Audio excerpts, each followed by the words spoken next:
Republicans and Democrats in the U.S. are divided on nearly every issue. From abortion to gun control to economic policy, the two sides rarely see eye to eye. And in the lead up to the 2024 U.S. presidential election, hotly contested between Republican candidate Donald Trump and Democrat Kamala Harris, these differences have been amplified.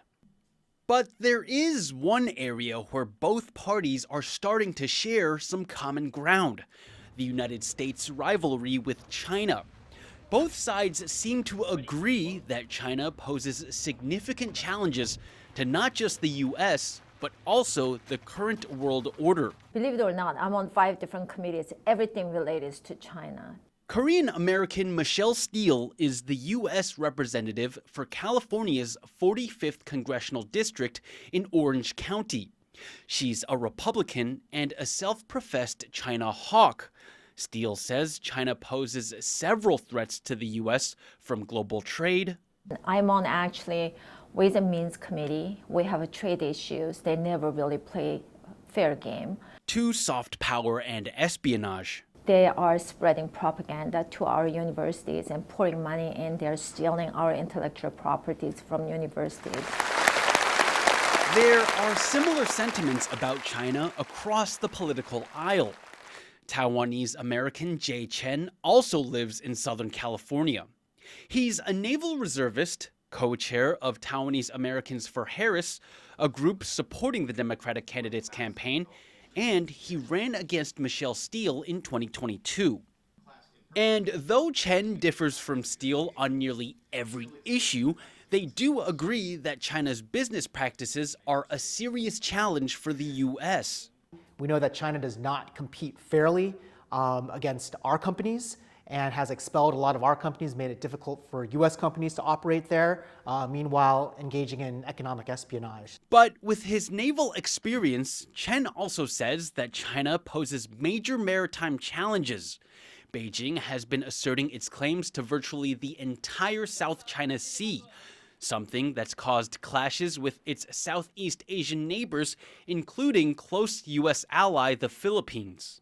So much trade flows through the South China Sea, and we've seen China take really aggressive actions, such as building artificial islands on reefs, and have taken provocative actions against some of our allies. China also claims Taiwan as part of its territory, something the Taiwanese government denies. And because Taiwan insists on its own sovereignty, Beijing regularly threatens to take the country by force. 我们愿以最大诚意、尽最大努力争取和平统一的前景，但绝不承诺放弃使用武力。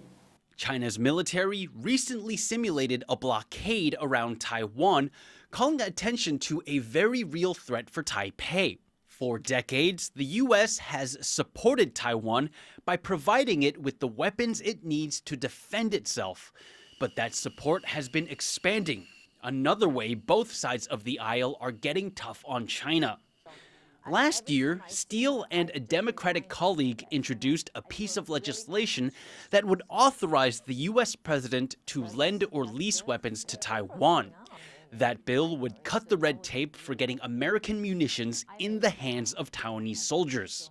We always speak up for Taiwan, and we are standing, up to China, make sure that China is not gonna attack Taiwan, because Taiwan is a sovereign country.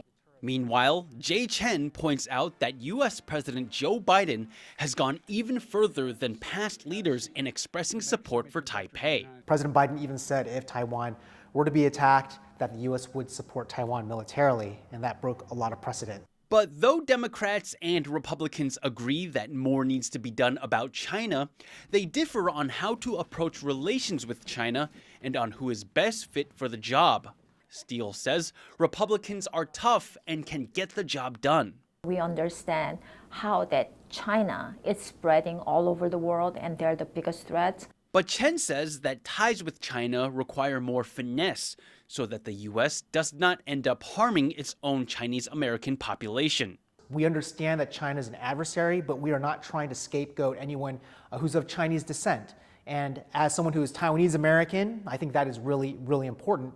As Election Day draws nearer, one thing seems certain. The US will be looking to toughen up on China, no matter who is voted in as the country's next president. Devin, Tsai, Jeremy, Olivier, and Leslie Liao in California for TaiwanPlus.